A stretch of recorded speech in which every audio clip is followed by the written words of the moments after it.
Capítulo 3. La experiencia común de la SM. Katie, de 7 años, fue encontrada flotando boca abajo en una piscina. Un pediatra la resucitó en la sala de emergencias, pero ella permaneció en un coma profundo, con una hinchazón masiva del cerebro, sin reflejo nauseoso, y con un pulmón artificial respirando por ella. Le dio un 10% de probabilidad de sobrevivir. Asombrosamente, se recuperó por completo en 3 días. Cuando regresó para una cita de seguimiento con el pediatra, Katie reconoció al doctor Morse. Le dijo a su mamá: «Ese es el que tiene barba». Primero había un doctor alto que no tenía barba, y luego él entró. Primero estaba en una sala grande, y luego me trasladaron a una sala más pequeña donde me hicieron radiografías. Ella explicó cómo los doctores le pusieron un tubo por la nariz, todo preciso pero visto, mientras sus ojos estaban cerrados, y su cerebro estaba en un coma profundo. Morse le preguntó qué recordaba sobre su casi ahogamiento. Después de todo, si fue resultado de una convulsión, podría tener otra. Katie respondió: «¿Te refieres a cuando visité al Padre Celestial?» «Esa es una buena manera de empezar», dijo Morse, escéptico pero intrigado. «Cuéntame sobre conocer al Padre Celestial». «Conocí a Jesús y al Padre Celestial», dijo ella. Quizás fue una expresión de sorpresa. Quizás su timidez natural se activó. Cualquiera que fuera la razón, eso era todo lo que diría sobre esa cita. La semana siguiente, Katie fue más habladora. No recordaba nada del ahogamiento, pero recordó una oscuridad inicial, luego un túnel por el que vino Elizabeth. La describió como alta y amable, con cabello brillante y dorado. Elizabeth, su ángel, acompañó a Katie a través del túnel, donde conoció a varias personas, incluyendo a su difunto abuelo, 2 niños llamados Mark y Andy, y otros. Durante esos días, en coma, Katie informó haber tenido otros episodios cercanos a la muerte, donde siguió a su familia a casa, mientras estaba fuera de su cuerpo físico, y afirmó haber visto a sus hermanos empujando un G.I. Joe en un jeep.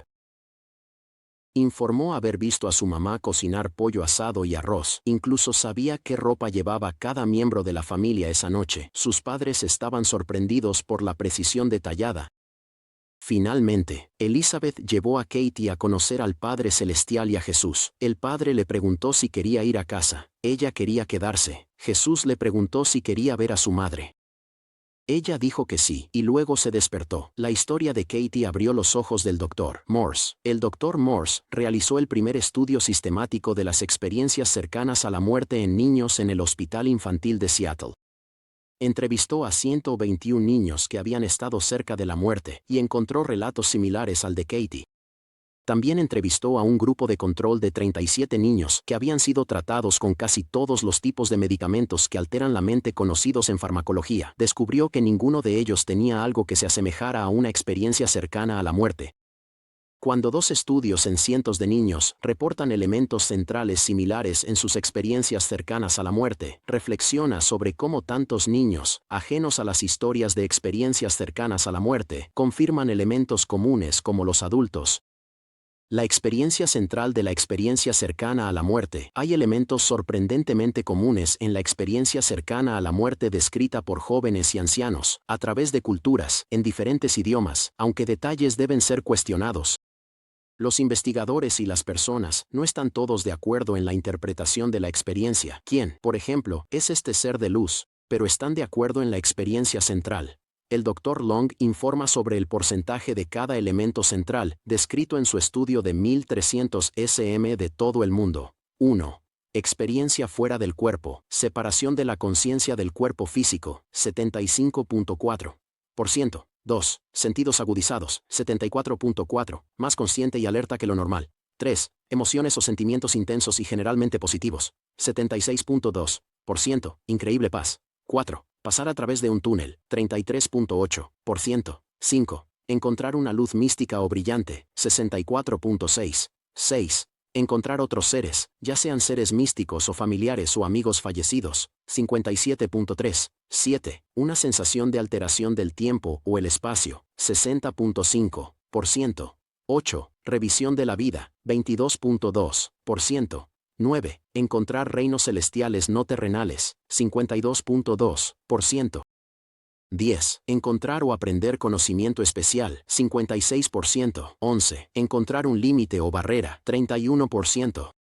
12. Un regreso al cuerpo. 58.5% eran conscientes de una decisión de regresar. 3. Después de 30 años de investigación como oncólogo en ejercicio, mirando escépticamente todas las explicaciones alternativas, Long concluye que, con un EEG plano y sin actividad cerebral registrada, no hay posibilidad de que la actividad eléctrica en las partes inferiores del cerebro pueda explicar una experiencia tan altamente lúcida y ordenada como la descrita por N.D. Ayers.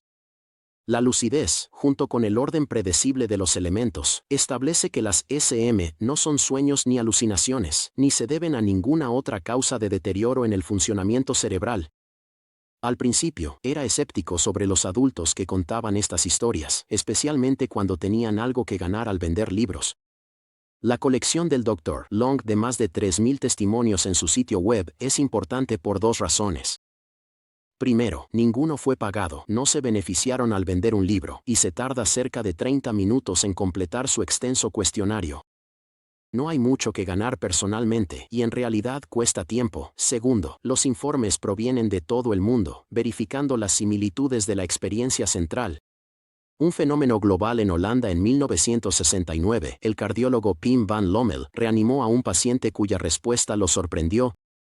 El doctor recuerda que el paciente, que había sido reanimado con éxito, sin embargo, para sorpresa de todos, estaba extremadamente decepcionado. Habló de un túnel, colores, una luz, un paisaje hermoso y música. Estaba extremadamente emocional.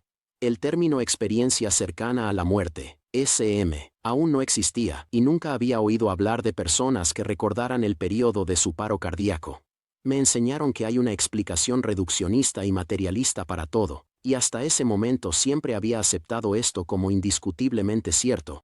Leyó el libro del Dr. Ritchie en 1986 y comenzó a preguntar a sus pacientes que habían sido reanimados sobre su experiencia. Lo que descubrió es que las personas no cuentan a menos que se les pregunte, no quieren ser etiquetadas como locas. Uno de los pacientes holandeses del Dr. Van Lommel relató una experiencia cercana a la muerte de su infancia. Cuando tenía 5 años, contraje meningitis y caí en coma. Morí. No sentí miedo ni dolor. Me sentí como en casa en este lugar. Vi a una niña de unos 10 años. Sentí que me reconocía, nos abrazamos, y... Luego me dijo, soy tu hermana, me pusieron el nombre de tu abuela. Nuestros padres me llamaban Ri-Edge para abreviar. Me besó y sentí su calidez y amor. Debes irte ahora, dijo. En un instante, volví a mi cuerpo. Abrí los ojos, y vi las caras felices y aliviadas de mis padres. Les conté sobre mi experiencia, e hice un dibujo de mi hermana que me había recibido, y repetí todo lo que me dijo. Mis padres estaban tan sorprendidos que entraron en pánico. Se levantaron y salieron de la habitación. Después de un rato, regresaron. Confirmaron que efectivamente habían perdido a una hija llamada Richie. Ella había muerto por envenenamiento. Habían decidido no decírmelo a mí ni a mi hermano hasta que fuéramos lo suficientemente mayores para entender el significado de la vida y la muerte. Punto 6. El Dr. Van Lommel, tras estudiar relatos de la infancia, si una experiencia cercana a la muerte fuera solo pensamientos deseados, se esperaría que los niños encontraran a familiares vivos como su padre y su madre.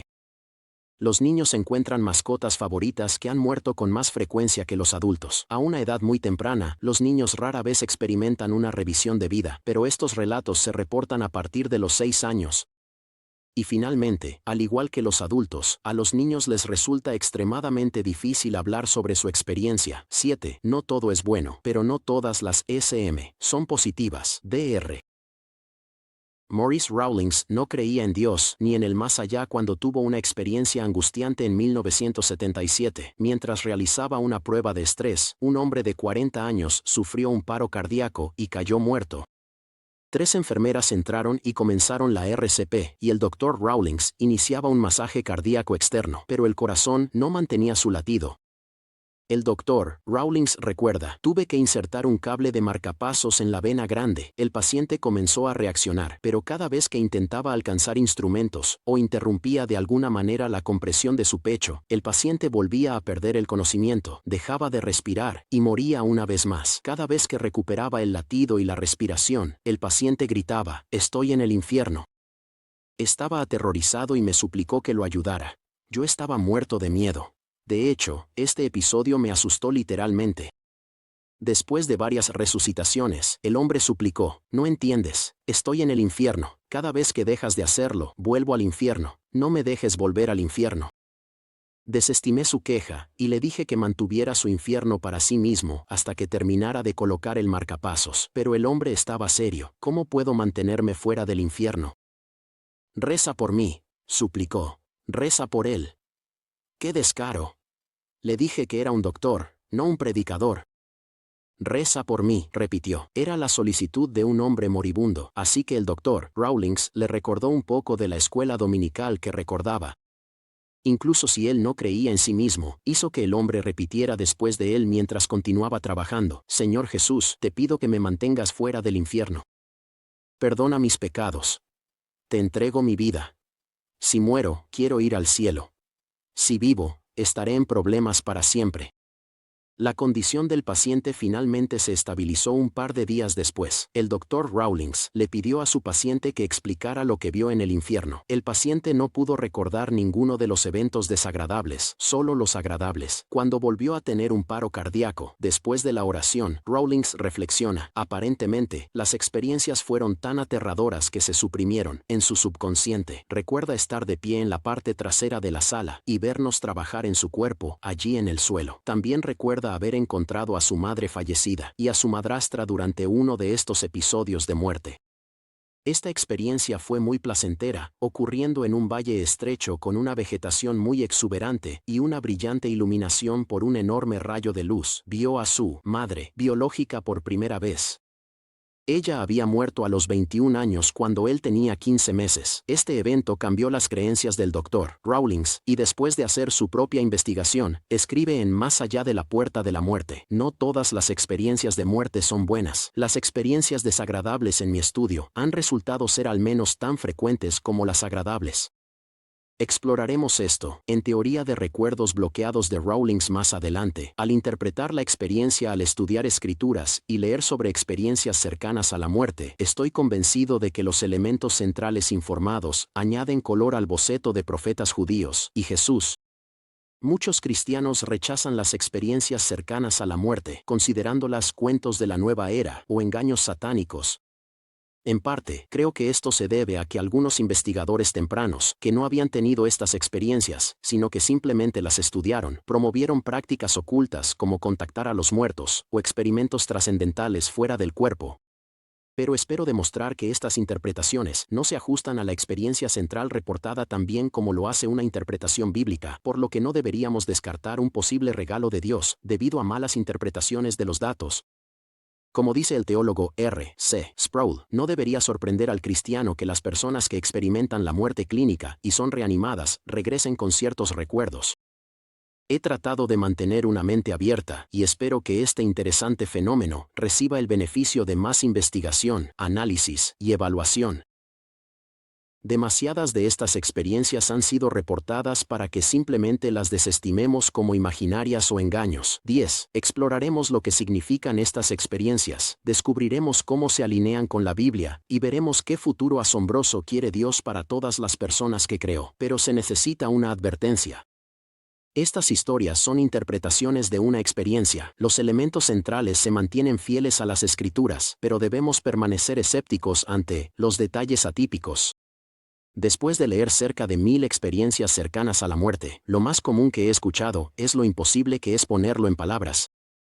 Escucha las expresiones de lucha: «No hay palabras humanas que se acerquen». 11. Cristal: «No hay palabras para expresar su presencia divina». 12. Gary: «Lo que vi era demasiado hermoso para las palabras». 13. Paciente holandés: «El tipo de amor que experimenté allí no puede expresarse con palabras». 14. Suresh: «Una persona lo resumió bien. Mientras pasaba por esto, seguía pensando, bueno, cuando estaba en geometría, siempre me decían que solo había 3 dimensiones, y siempre lo acepté. Eso, pero estaban equivocados. Hay más. Y por eso es tan difícil decirte esto. Tengo que describírtelo con palabras que son tridimensionales. Eso es lo más cerca que puedo llegar, pero realmente no es adecuado». 15. Así que cada experiencia cercana a la muerte es en realidad una interpretación de una experiencia que está más allá de nuestro lenguaje terrenal y finito.